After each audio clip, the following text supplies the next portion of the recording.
This is the view from my patio in Gunbarrel. This has risen about a foot in the past hour. This is how close we are. Normally this is just a tiny little storm drain.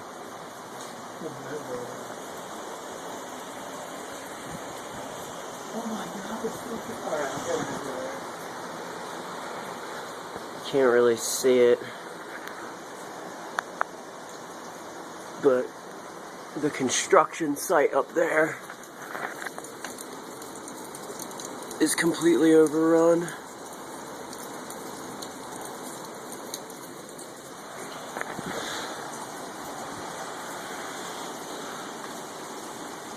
That's, I'd say, about 1 foot from coming over that little bump, and then once it comes over that bump, we got about